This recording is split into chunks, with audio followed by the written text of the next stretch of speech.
네, 여러분 안녕하세요. 시사증거학원 HSK 대표 강사 최은정입니다. 자, 드디어 우리가 기다리던 문장으로 암기하는 6급이 출판이 되었는데요. 제가 이거 6급 쓰는 동안요. 솔직히 6급은 정말 쓰기 힘들잖아요. 2,500 단어를 문장으로 확 줄이는 게. 그래서 여러 가지 작업을 이제 중은쌤도 도움을 받고 막 이렇게 하는데 막 정말 DM이 막 와서 저 모르는 분들한테 쌤 빨리 언제 낼 건지 날짜를 알려달라. 막 카톡도 정말 오고요. 우와, 제가 정말 전국 모든 사람한테 쪼이는 그런 느낌? 막 출판사도 쪼고 막 이쪽도 쪼고 그래서 엄청나게 스트레스를 받았어요. 그래서 저도 속이 다 시원한데요. 이 책도 이제 출판이 되었기 때문에 강의도 여러분한테 찍어서 공유할 겁니다. 자, 강의를 듣는 게 그렇게 중요한가요? 그냥 저 혼자 공부하면 될 것 같은데요. 라고 생각하실 수 있는데 이거 달라요. 이게 우리가 문장을 그냥 뜻만 보고 책을 보고 공부하면 그렇게 되잖아요. 이렇게 앞에서 쭉 이렇게 외우는 거랑요. 제가 이제 가장 중요하게 생각하는 건 구조를 분석해 드릴 거예요. 구조를 알고 외우는 거는 이거는 해보시면 아는데 제가 100번 얘기해도 소용없는데 천지차예요. 이게 암기되는 정도나 나한테 오랫동안 남는 것들이 완전히 다르다는 거. 그리고 작문할 수 있는 능력이나 앞으로 회화를 할 때도 구조에 맞게 말을 하는 능력이 같이 상승할 수 있게 되기 때문에 완전히 효과가 다르고요. 그리고 이제 여러분 혼자서는 잘 모를 수 있는 그런 어법 포인트나 이런 것들도 제가 찍어드리면서 함께 여러분하고 한 문장 한 문장 보도록 하겠습니다. 그래서 강의를 듣는 것만으로도 굉장히 암기가 되는 효과가 있으실 거예요. 자, 그러면 우리 1일차 한번 시작해 볼까요? 네, 첫 번째 문장입니다. 네, 严禁私自曝光他人的隐私라고 했어요. 먼저 구조를 보시면严禁이라고 하면 엄격하게 금지합니다 라는 말이 이 문장 전체의 서술어예요. 주어는 모든 사람을 대상으로 하니까 굳이 쓰지 않았네요. 목적어가 요렇게 길어요. 자, 목적어 속에 또 문장이 들어있어요. 私自라고 하면 제멋대로 라는 뜻이죠. 曝光 폭로하다 무엇을? 他人的 隐私 개인적인 거, 사적인 거. 영어를 약간 표현을 빌어서 프라이버시라는 말을 저는 좀 좋아해요. 그래서 구조를 생각해 보세요. 뭔가를 엄격하게 금지하는데 뭐를? 제멋대로 타인의 프라이버시를 폭로하는 것을 엄격하게 금합니다. 하나, 둘, 셋, 넷 6급 단어가 들어있겠습니다. 자, 2번으로 가보도록 하죠. 爆炸后. 이제 요런 경우는 있죠, 여러분. 앞에 在가 생략이 되어서 사실은 在什么什么后 구조인데 생략되어서 역시 전치사 구조를 이루고 있는 거예요. 뒤를 먼저 쫙 보면 原先雄伟的宫殿变成了废墟라는 문장이 이제 주 문장인데요. 보시면 주어를 먼저 찾아보면 宫殿 요게 주어, 궁전이 되겠죠. 变成 그리고 废墟 주어, 서술어, 목적어를 먼저 마음속에 기둥을 딱 잡아요. 궁전이 폐허로 변했다. 이때 정이라고 하는 것은 사실은 이제 결과보어인데요. 변화를 나타내요. 그래서 한국말로 하면 앞에 것이 뒤에 것으로 라는 변화를 나타내고 요런 역할을 똑같이 할 수 있는 결과보어가 왜이라는 결과보어도 사실 있어요. 变 왜이라고 쓰셔도 되는데 그때는 보통 러를 그렇게 즐겨 쓰진 않아요. 그래서 宫殿 变为废墟라고 해도 같은 말이 되겠습니다. 그러면 우리가 궁전을 한번 꾸며보자고요. 궁전은 궁전인데 어떤 궁전? 原先 하면 원래, 본래, 雄伟, 雄伟는 형용사로 보통은 건축물이나 이런 것들이 굉장히 웅장하고 규모가 클 때 쓰는 말이에요. 그래서 원래는 굉장히 웅장했던 궁전이 폐허로 변해버렸다 라는 결과를 나타내고 있는 문장이었어요. 3번 한번 보실까요? 他在竞选中贿赂投票的群众真是卑鄙라고 했습니다. 자, 이 문장은요. 전체적으로 보실 때 여기서 여기까지를 주어라고 보시고 그가 이렇게 한 것은 정말이지 이거 하다 요렇게 주어 서술어 구조로 보시면 될 것 같아요. 주어가 굉장히 길잖아요. 그 안에서 다시 또 분석이 들어가면 그가 在什么什么中 竞选이라고 하면 경선, 우리 선거 이런 거 하는 과정에서 贿赂 뇌물이나 뇌물 주는 거예요. 누구에게요? 群众, 대중이나 군중. 어떤 대중? 投票的 투표하는 대중들에게 뇌물을 준 것이죠. 그래서 주어 안에 또다시 주어, 서술어, 목적어 만들어주면서 주어를 써요. 이렇게 한 것이 真是 우리가 但是에서 시가 아무 역할 안 했거든요. 요거는 뭐냐면 딴 써도 되잖아요.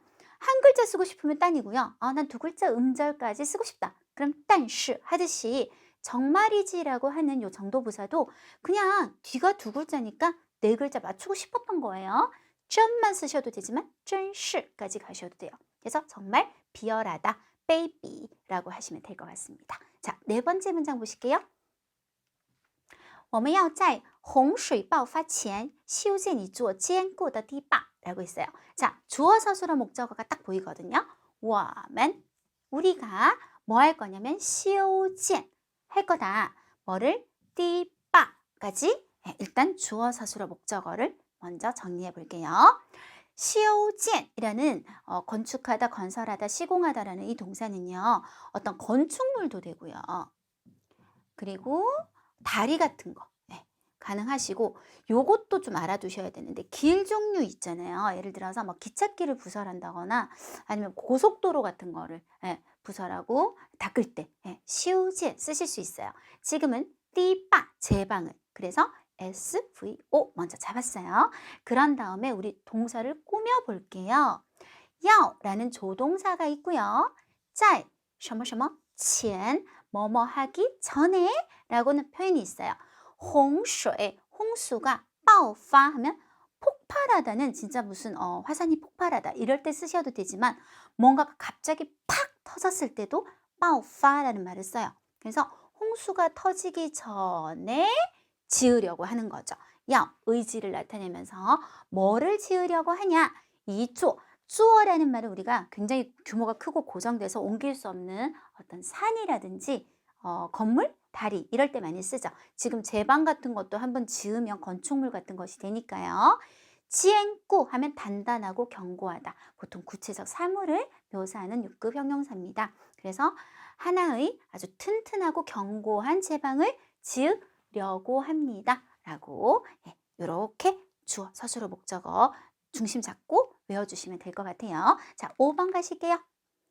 现代人对别人悲惨遭遇的麻木让人感到悲哀 라고 했습니다. 자, 주어 뭔지 여러분이 그럼 이번에 해볼까요? 예, 문장 분석 연습이 잘 안 되신 분들은 여기서 现代人을 주어라고 하실 가능성이 있는데 그렇지 않고요. 마무가 지금 주어 역할을 해요. 마비된 거.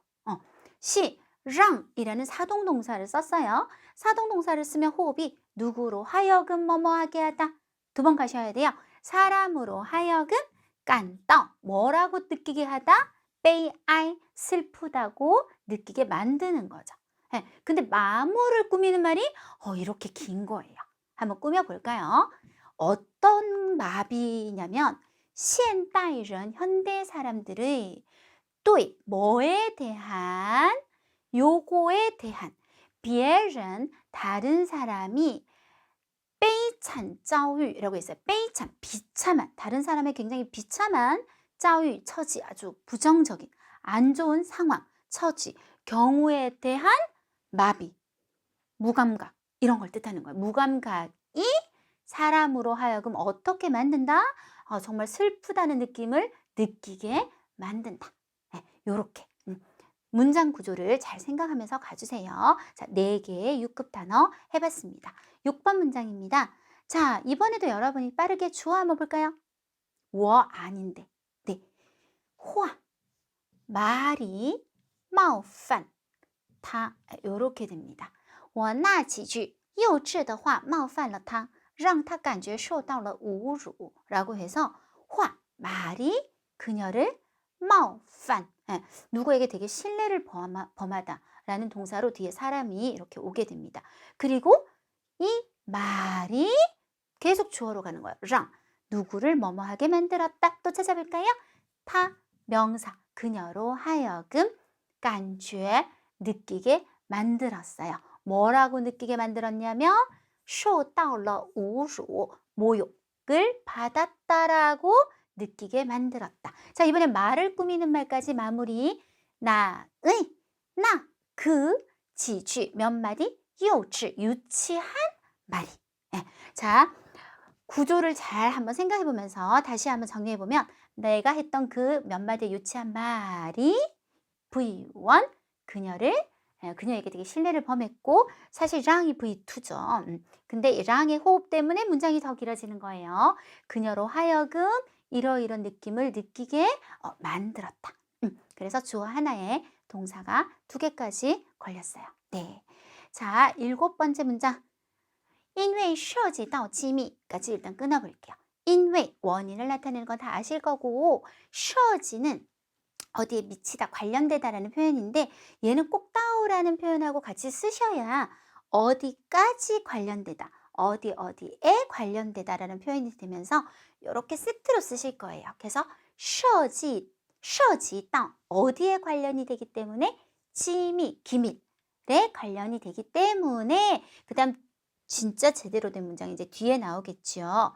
案件拖延了很长时间才审理完毕라고 했습니다. 자, 案件이라고 하면 어떤 사건 는 S,拖延 하면은 미루다, 연장하다, 늦추다. 얼마 동안 很长时间 시량보어죠. 시간의 양을 나타내고 있어요. 아주 오랜 시간을 늦추고 나서 야 하면서 자이를 썼거든요. 우리가 자이하고 반대로 연결하는 것이 지우잖아요. 지우 같은 경우는 앞에 것이 굉장히 금방 일어나고 짧은 시간 일어났고 굉장히 순조롭게 일어난 다음 그 다음 것이 아주 빠르게 연결될 때 쓴다면 차이는 그와 반대로 굉장히 오래 걸리고 내가 생각했던 것보다 굉장히 늦게 발생하고 또 순조롭지 못한 과정을 거쳐서 이어질 때 차이를 써요. 지금은 굉장히 오랫동안이라는 되게 긴 시간을 썼기 때문에 그제서야审理, 심리 요거는 우리 법률 용어 똑같거든요. 심리가 완삐 끝나게 되었습니다. 라고 하시면 되겠고요. 마지막 문장 볼게요. 먼저 아까도 말했지만 짜이가 사실은 있고 허인데요. 짜이 생략해서 요거 전치사 구조 教育普及后까지 끊어볼게요. 교육이 보급된 후 어렵지 않죠. 자, 그 다음 넘어가 봅니다. 涌现出了很多文凭和学术修养很高的人才 라고 했는데요. 주어는 따로 없어요. 주어가 원래 없는 문장이거든요. 涌现이라는 6급 동사는 보시면 앞에 물이 붙어 있죠. 우리 어떻게 생각하면 되냐면 댐 같은 게 팍 갑자기 이렇게 열리면 어떻게 돼요? 물이 이렇게 솔솔솔 나오는 게 아니라 팡 하고 터져 나오잖아요. 그래서 용시엔이라는 말은 그냥 조금 나타난 게 아니라 갑자기 대량으로 팡 나타났다는 뜻을 나타내요. 예를 들어서 우리 한때 걸그룹이 굉장히 유행했었잖아요. 그래서 이 가요계의 걸그룹이 용시엔 출라이러 하면 막 확 하고 나타났다. 몇십 개씩 하루에 생겨났다. 이런 뜻이 됩니다. 자, 지금 목적어가 2개가 있는데 하나는 원핑이고요. 하나는 런차이. 이 2개가 목적어 역할을 하고 있고 중간에 허가 연결고리 역할을 해주고 있습니다. 그래서 원핑과 런차이가 나타났다. 원핑이라고 하면 학위를 뜻해요. 그래서 很多文凭 많은 학위. 와, 인재는 인재인데 어떤 인재냐? 学术修养 학술적인 교양이 很高的 매우 높은 인재. 이렇게 2가지가 涌现出了 이 나타나다는 말 자체가 방향성이 보통 추하고 많이 써요. 출라이 완전 대량으로 확 하고 출현했습니다 라는 표현이 되겠습니다. 이렇게 해서 우리 8문장 한번 살펴봤습니다. 어떠세요? 여러분 혼자서 이거 배운다고 생각하면 조금 이거 단어를 왜 여기 썼지? 이런 것들이 헷갈릴 수 있는데요. 구조를 분석하면서 보니까 훨씬 더 잘 이해가 되시죠? 앞으로 또 어법 같은 것도 더 많이 찍어드리도록 할게요. 그러면 지금부터는 여기에 이제 문장이 한국어로 딱 뜰 거예요. 일단 주의하실 점은 이게 아니에요. 이 한국어 단어를 보고 이 단어는 중국어 이거 써야지, 이거 써야지 이렇게 하라는 게 아니라요. 우리가 이 8문장의 내용을 다 외울 수는 없잖아요. 내용을 외울 수는 없잖아요. 그래서 한국어를 보고 아 맞다 이 내용이었지 하고 중국어 문장을 그대로 이렇게 얘기를 해내라는 거지 한 단어 장문하듯이라는 느낌은 좀 아니에요. 그래서 연습 한번 해보시고 마무리 지으면 되겠습니다. 수고하셨습니다.